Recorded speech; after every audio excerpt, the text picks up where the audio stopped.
এভাবে বিচ্ছিরি করে কেউ কি আলতা দেয়? তোকে মাসে মাসে মাইনে দিয়ে রাখি কি এই জন্য? অকর্মা ঢেকি, যখন একটা কাজ ঠিক মতো করতেই পারবি না তাহলে তোকে এখানে রাখবও না। এখনই এই মুহূর্তে আমার চোখের সামনে থেকে তুই দূর হয়ে যা। তোর মুখটাও আমি আর দেখতে চাই না। যখন শুরুতে তোকে কাজে রেখেছিলাম তখন তো খুব ভালোই কাজ দেখাচ্ছিলিস, বলেছিলিস তখন কোনো কথা বলারই আমাকে সুযোগ দিবি না। এখন দিন দিন তোর কাজের যা ছিঁড়ি হচ্ছে, আমার বাড়ি থেকে তাড়াতাড়ি তুই বের হয়ে যা। তোর মতো এরকম অকর্মা ঢেকিকে রেখে আমার এই বাড়ি নোংরা করতে চাই না। মালকিন, আমি তো ঠিক মতোই আলতা দিয়েছি। যদি আলতা দেওয়াতে ভুল হয়ে থাকে তাহলে আমাকে ক্ষমা করে দিন মালকিন। দয়া করে আমাকে কাজ থেকে বের করে দিবেন না মালকিন। আপনি তো জানেনই আমার স্বামী নেই, ছোট একটা বাচ্চা আছে ঘরে। তোর ঘরে কি আছে না আছে সেটা তো আমার দেখার বিষয় নয়। আমি কোনো ভুল একদম সহ্য করতে পারি না। আমি চাই সঠিক করে কাজ কর তোরা। কিন্তু তোর একবার যখন ভুল হয়েছে তখন তোর বারবারই ভুল হবে। আমার মেজাজ চরম পর্যায়ে যাওয়ার আগে এখান থেকে তুই তাড়াতাড়ি চলে যা। তোদের মতো গরিব ছোট লোকদের আমি এমনিতেই সহ্য করতে পারি না। তোদের যে কাজে রাখি সেটাই তোর সাত কপালের ভাগ্য। কোনো দিন যেন তোকে আর আমার বাড়ির সীমানায় না দেখি। আমি হচ্ছি এই বাড়ির একমাত্র মালকিন, একমাত্র উত্তরাধিকারী। আমি কাউকেই পরোয়া করি না, কাউকেই না। মা দুঃখী, কি করছিস রে মা? তোকে কিছু কথা বলার ছিল আমার। এই তো মা, কিছু বেগুন আর আলু ছিল, এগুলো কাটছিলাম। রান্না বসাতে হবে তো। হ্যাঁ মা, বলো না কি কথা? তুমি কি আবার সেই বিয়ের কথা বলবে আমাকে? আমি কিন্তু আগেই বলে দিলাম আমি বিয়েটি করতে পারবো না। তোমাকে ছেড়ে আমি কোথাও যেতে পারবো না মা। মারে, তোর বিয়ের বয়স হয়েছে।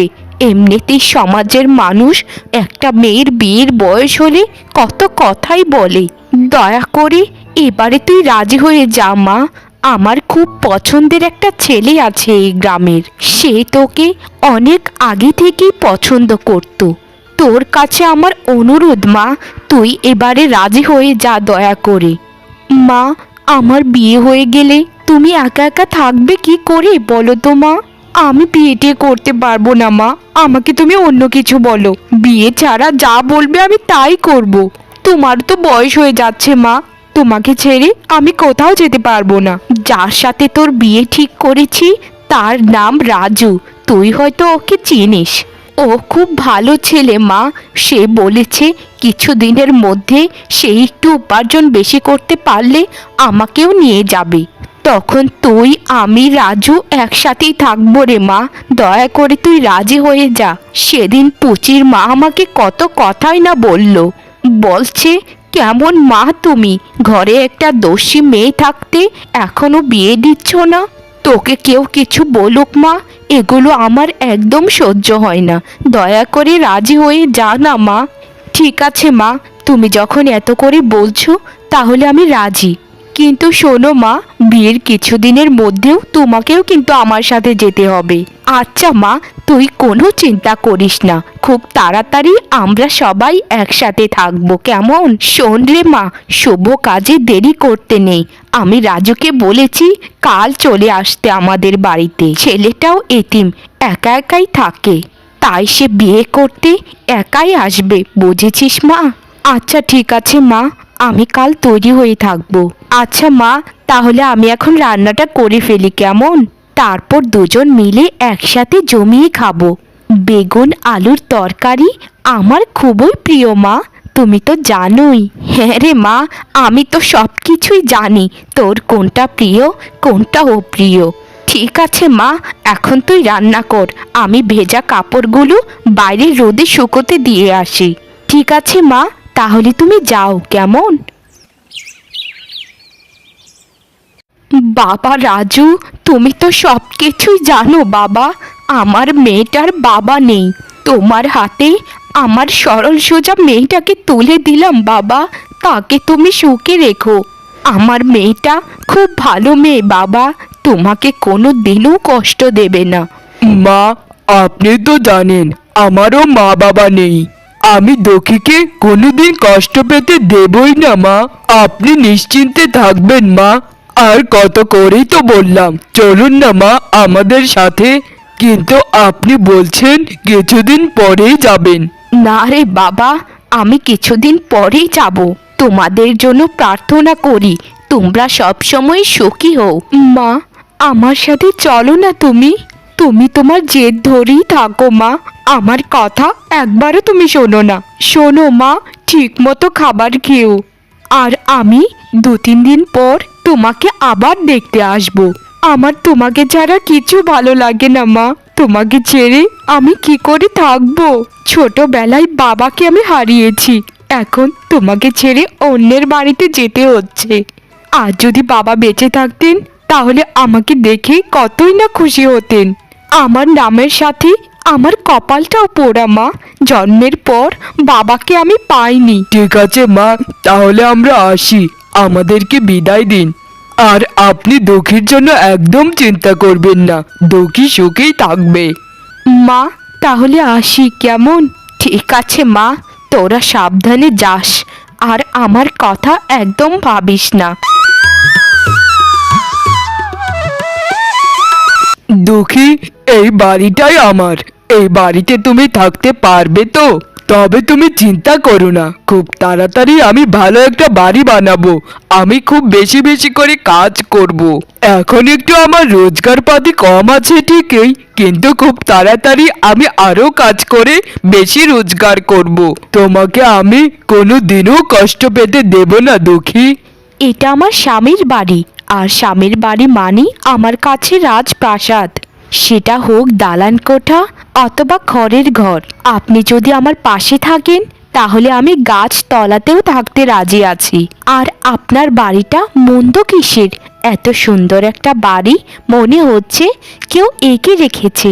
আপনি আমার কথা এত ভাববেন না তো। তোমার নাম দুঃখীকে রেখেছে আমি জানি না, তবে তোমার মনটা আকাশের মতো বিশাল। আমি চেষ্টা করব দুঃখী, যেন তোমার ওই নামের মতো তোমার কপালটাও না হয়। যেন আমি সর্বোচ্চ চেষ্টা করব যেন তুমি সুখী থাকো সব সময়। জানো দুঃখী, আমার মা বাবা সেই ছোটবেলাতেই মারা গেছে। এরপর থেকে আমি একা একাই বড় হয়েছি। আমি আপনার কষ্টটা একটু হলেও বুঝতে পারি, কারণ আমারও বাবা নেই। কিন্তু মা ছাড়াও একটা সন্তান কত কষ্ট করে যে বেড়ে ওঠে সেটা আমি কল্পনাই করতে পারবো না হয়তো। তবে আপনি চিন্তা করবেন না, আমি এখন আপনার জীবনে এসে গেছি, আর আপনার কোনো চিন্তা নেই।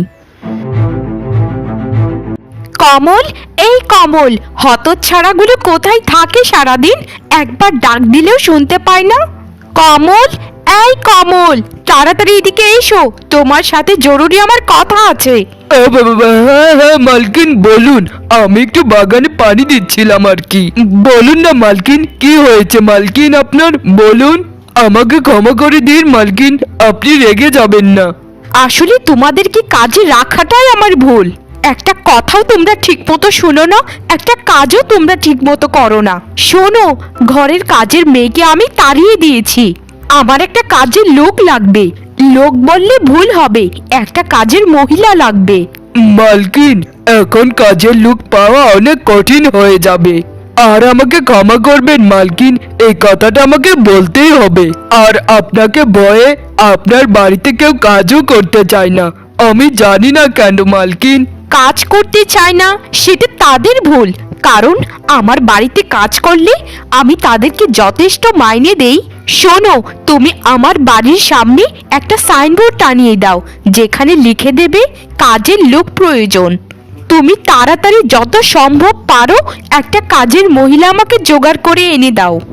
আর শোনো, কাজের লোক না আসা পর্যন্ত বাড়ির সকল কাজ তুমি একা হাতেই করবে। তুমি আমার মৃত স্বামীর একজন বিশ্বস্ত মানুষ ছিলে, তাই তোমাকে আমি তাড়ালাম না। কিন্তু শোনো, আরেকবার যদি তোমাকে সঠিক সময়ে না পাই, সেই সময় কিন্তু তোমাকে এই বাড়ি ছেড়ে চলে যেতে হবে। এই কথাটা তুমি সবসময় তোমার ওই ঘিলু ছাড়া মাথায় ঢুকিয়ে রেখো, বুঝেছো? আর আমি তোমাকে যা কাজ দিয়েছি সেটা এক্ষুনি এই মুহূর্তেই কাজটা সেরে ফেলো। ঠিক আছে ঠিক আছে, এখন এখানে সংসেজে দাঁড়িয়ে না থেকে যাও, কাজগুলো করে ফেলো। ঠিক আছে মালকিন, আর আপনার জন্য ঘি রান্না করব সেটাও একটু দয়া করে বলে দিন।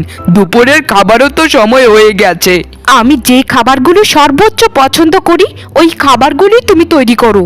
আর তুমি সব কিছুই জানো আমি কোন খাবারগুলো পছন্দ করি আর কোনগুলো অপছন্দ করি। ওগো, তোমার হঠাৎ করে কি হয়ে গেল? তুমি হঠাৎ করে এতটা অসুস্থ কি করে হয়ে যাচ্ছ বলো না? তোমার যদি কিছু হয়ে যায় তাহলে আমার কি হবে? সত্যি আমার নামটা মা বাবা ঠিকই রেখেছিল। আমি যেদিকেই যাই না কেন সেদিকেই পড়ে ছাড়খাড় হয়ে যায়। আমার মতো কপাল পোড়া মেয়ের ভাগ্যে যে আসবে সেও বিপদে পড়বে। দুদিন ধরে তুমি বিছানায় পড়ে আছো, তোমাকে ঠিকমতো খাবার খাওয়াতে পারছি না, ওষুধ দিতে পারছি না। আমি কি করব বলে দাও, তুমি বলে দাও। গন্নি, দয়া করে শান্ত হও না। বিধাতা যখন কাউকে অসুস্থ করে তখন কি কারো হাত থাকে বলো গিন্নি? কিন্তু দেখো না গিন্নি, মাত্রই তো আমাদের সুখের সময় শুরু হয়েছিল, তখনই আমার কি হয়ে গেল। আমি উঠেই দাঁড়াতে পারছি না গিন্নি। তোমাকে দেওয়া কথা আমি রাখতে পারছি না গিন্নি, আমাকে ক্ষমা করে দাও। সংসারটা কিভাবে চলবে গিন্নি, সেই চিন্তাতে আমি আরো অসুস্থ হয়ে যাচ্ছি। শরীরের এই অবস্থা নিয়ে আমি তো উঠেই দাঁড়াতে পারছি না, কাজে কি করে যাব? আমি কি করব গিন্নি, আমি কিচ্ছু বুঝতে পারছি না, আমার মাথায় কিচ্ছু আসছে না। তুমি একটু চুপ করবে? তোমাকে এত চিন্তা করতে হবে না যে খাবার কোথা থেকে আসবে। আমি আজকে গ্রামের দিকে যাব, দেখি কোনো কাজ পাই কিনা। একটা যে কোনো কাজ আমাকে করতেই হবে, না হলে সংসারটা চালানো যাবে না। আর তোমার ওষুধপত্র তো লাগবে, তোমাকে তো সুস্থ হতে হবে নাকি? তোমার যদি কিছু হয়ে যায় তাহলে আমি বাঁচবো কি নিয়ে বলো না? তোমাকে যে আমি বড্ড ভালোবাসি গো।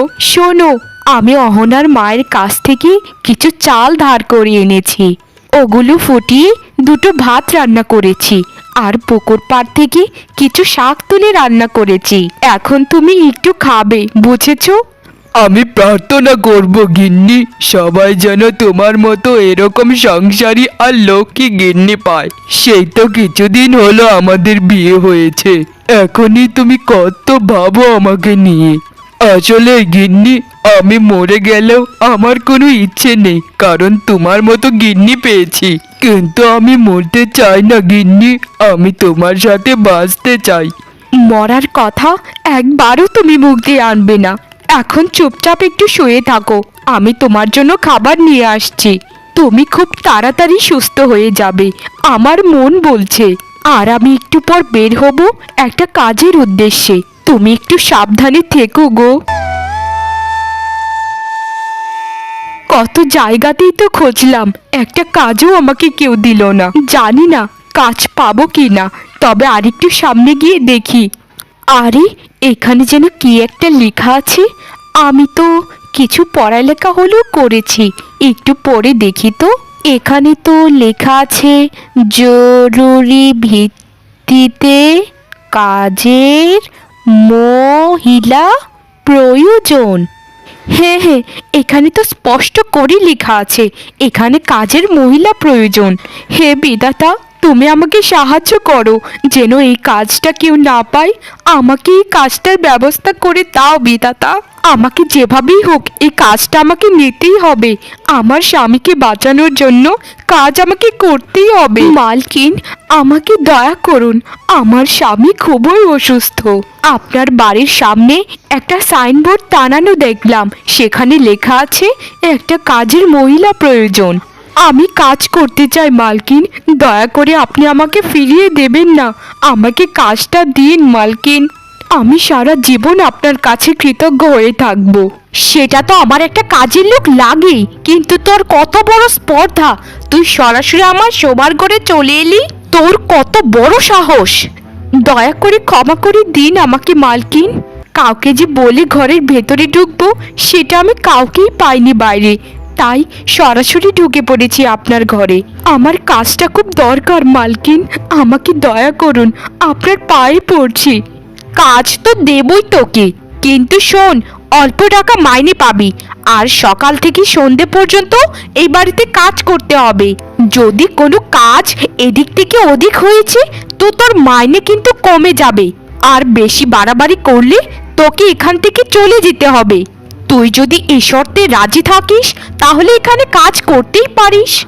আমি আপনার সব শর্তেই রাজি আছি মালকিন, তবু আমাকে কাজটা করতে দিন।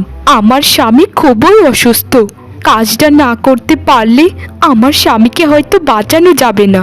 আমি এখানে আশ্রম খুলে বসিনি, তুই কাজ করবি আর কাজের মাইনে পাবি।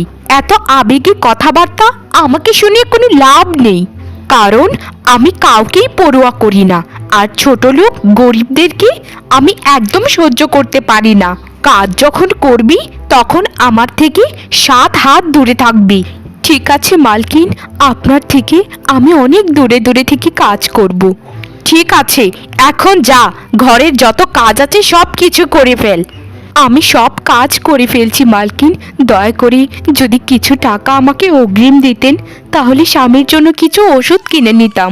ঠিক আছে ঠিক আছে, কাজ শেষ করে যাওয়ার সময় কমলের কাছে টাকা দিয়ে দিব, সেখান থেকে তুই টাকা নিয়ে যাস। স্বামীর কথা বললি যখন তাই দিলাম, আর ঘ্যান ঘ্যান না করে আমার চোখের সামনে থেকে দূর হয়ে যা।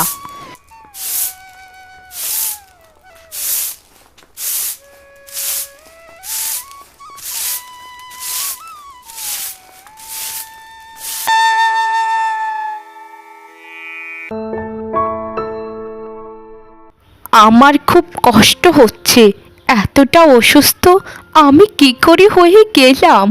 কমল, এই কমল, কোথায় তুই? তোকে কেন সকাল থেকে খুঁজে পাচ্ছি না আমি। আমার খুবই কষ্ট হচ্ছে, আমি যেন একটু শ্বাস নিতেই পারছি না। কি হয়ে গেল আমার? কমল, এই কমল, কোথায় গেলি তুই? মালকিন, দয়া করে আপনি একটু শান্ত হন। ডাক্তার সাহেব আপনাকে দেখে গিয়েছেন একটু আগে, আপনি তখন অজ্ঞান হয়েছিলেন। বলেছেন আপনার সঠিক যত্ন নিতে হবে, না হলে আপনার খুব বড় একটা ক্ষতি হয়ে যাবে। ডাক্তার আমাকে যাই বলে যাক না কেন, তুই আমাকে কখনোই ছুবি না। আমি যেভাবেই হোক একভাবে বাঁচব, কিন্তু তুই আমার গায়ে কখনোই হাত দিবি না। মালকিন, দয়া করে আপনি একটু নিজেকে সামলান, আর আপনার অসুখটা অনেক ছোঁয়াচে। এই বাড়ির সবাই আপনাকে ছেড়ে চলে গিয়েছে, তাদের নাকি শরীরে এই রোগ ছড়াবে, কিন্তু মালকিন আমি আপনাকে ছেড়ে যেতে পারবো না, কারণ আমি আপনার নুন খেয়েছি, তাই আপনার সাথে বেইমানি আমি করতে পারবো না। সবাই চলে গিয়েছে মানে? কমলও কি এ বাড়ি ছেড়ে চলে গিয়েছে? হায় রে, আমি কতটা অসহায় হয়ে পড়েছি এখন। আমি বাঁচতে চাই, যে কোনো মূল্যে হোক, আর আমার সকল সম্পত্তির বিনিময়ে হোক। আপনি বাঁচবেন মালকিন, আপনি বাঁচবেন। আপনাকে যে কোনো মূল্যে হোক আমি সুস্থ করে তুলব। তুই আমাকে কেন করবি সুস্থ? আমি তোদের সাথে কত খারাপ আচরণ করেছি, তবু কেন আমাকে বাঁচাতে চাস বলতো? আমাকে ছেড়ে দে না, আমি মরে যাই, এটাই ভালো। এই দুনিয়ার বোঝা হালকা হয়ে যাবে।